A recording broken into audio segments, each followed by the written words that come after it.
What's going on, my Flabby family? It's your boy Izzy. Welcome if you're new. Sophie Cunningham, man, just got brutally honest about what happened last night and her expectations of the team.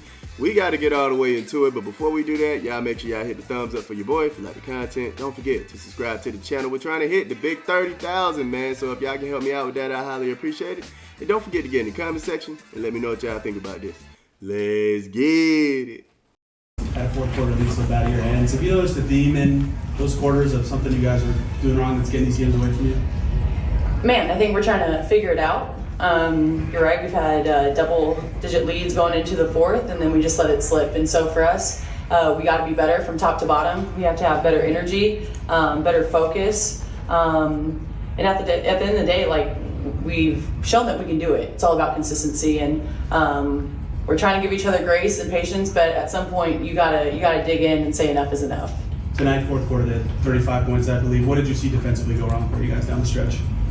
Man, I mean, they were running a play where a little brush screen at the bottom. They're tall, you know. We try to go small ball, but again, at some point we got to take ownership and say no. You know what I mean? And we just didn't do that. And we're going to be better from it. We're going to learn from it. It's going to make us tougher, but we have to flip that switch. It's getting to this part of the season where we can't just be like, hey, like next game. No, like we got to make the correction and do it quick.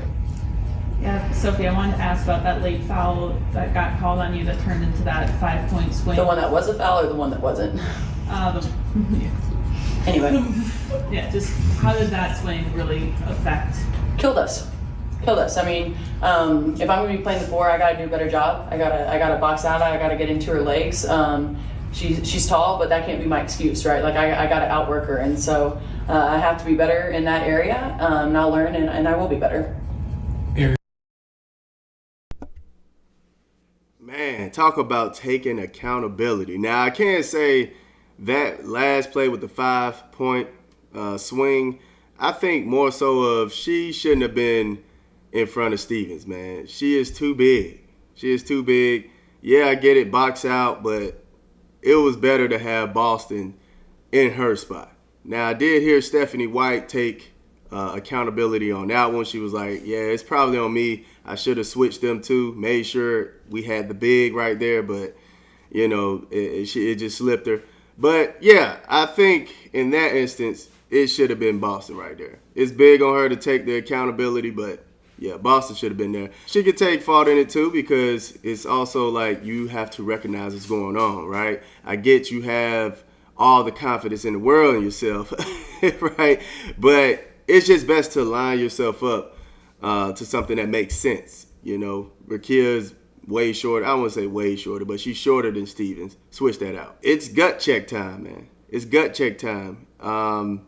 They've been losing leads. The close on games has been very, very, very much of a struggle for them. And, yeah, you have to face the ugly part about it.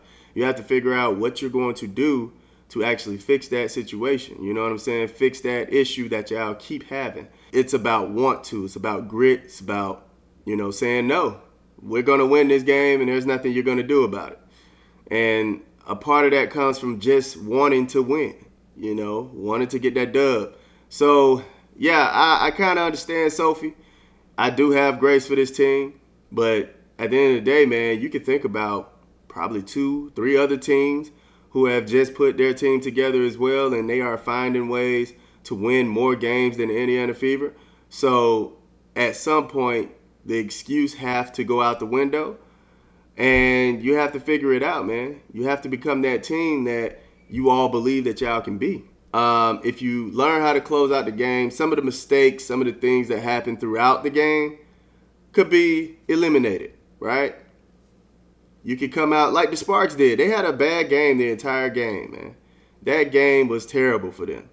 But they know how to close out a game, and they came in and they showed out in that fourth quarter, and now it looks like they had a perfect game.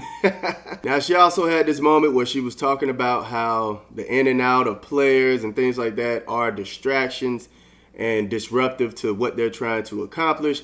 And also playing Dallas today. I'm going to let y'all hear this part. Sophie, what's kind of been the attitude here as you guys are in the midst of this grind of a schedule, and also on top of that, having these continuous disruptions? How do you bond and stay together during this rough patch? Yeah, I think so far this season we've had a lot of distractions, you can call it, some injuries. Don't know who's playing. And so there's just a lot of distractions, but I think that's really good for us. Let's go through the adversity early. Let's learn from it. Good news is we're not going to peak too early, so I mean that's a positive. But I think it's not an excuse. Everyone's playing a back-to-back. Everyone has this kind of rough schedule. For us, we get another opportunity tomorrow, and we got to capitalize on it. Dallas is a team that's hungry for a win, and we talk about this. We are circled on everybody's schedule. Everyone, no one likes us, right? So everyone in our locker room, that's the only type of people that we have that we can lean on, and we got to be better in that area. We have got to stay disciplined. We have to stay focused. We need to get consistent, and we got to lean on each other. And I think that we've kind of wavered a little bit on that. We have our own islands, but as one of the leaders on the team, I got to do a better job of grouping people, right? In the fourth. It's going to kill us, right? Like they scored 35 points, I think you guys said. That just cannot happen. Can't happen. Or if they do, then we need to be scoring 35, 36, 37 points. So we just got to be better from top to bottom. But the schedule thing, that's just an excuse. We're in this league. We're pros, and you got to be a pro, and tomorrow we got to bring it. Man, so the most alarming part in all of what she said was the fact that people are wavering off a little bit in their own island. So the chemistry and the camaraderie is starting to crack a little bit, man. That is a little worrisome. I can't hold you. Yeah, they definitely have to figure out how to get back together. Especially with the DeWanna Bonner thing going on, that whole debacle, right? But yeah, I think they have to figure out how to stay together. That's the main thing. Stay together. You're not going to overcome all of these obstacles if you're not together. She does have a point. They are circled on everybody's schedule. I'm pretty sure of it because, of course, you all bring the most eyes to games. And it's really to their best interest to play their best against you all. So more fans could actually pay attention to them as well and give them credit, right? So, yeah, that'll be the main thing. Bring it. Bring it. No days off. This is what you get when you get a generational player like Caitlin Clark. All right? You're going to have a tough schedule. You're going to have people coming at you back to back to back. No matter if you win the championship or not, you're going to have people coming at you because they know the eyes are on your team. So no excuses. Like she said, man, you have to bring it. You have to bring it, and you should want the challenge. Iron sharpens iron, right? So the more y'all go through, the stronger y'all are going to be by the end of the season. So no reason to panic, no reason to complain about people bringing their best. That's what you want because it's going to sharpen you to be at your best. And by the time the end of the season come, here you go. Now you're ready to go. You done seen everybody's best efforts, and you're ready to give your best effort at the end of the season. That was an interesting take. I did not expect that one, man, but y'all let me know how y'all felt about what Sophie said right here. Do you think there's something to worry about? The fact that, everybody is starting to waver off and do their own thing? Or do you think it's nothing to really worry about when it comes to chemistry and camaraderie within this team? Let me know in the comment section. I love y'all. Y'all keep it smooth.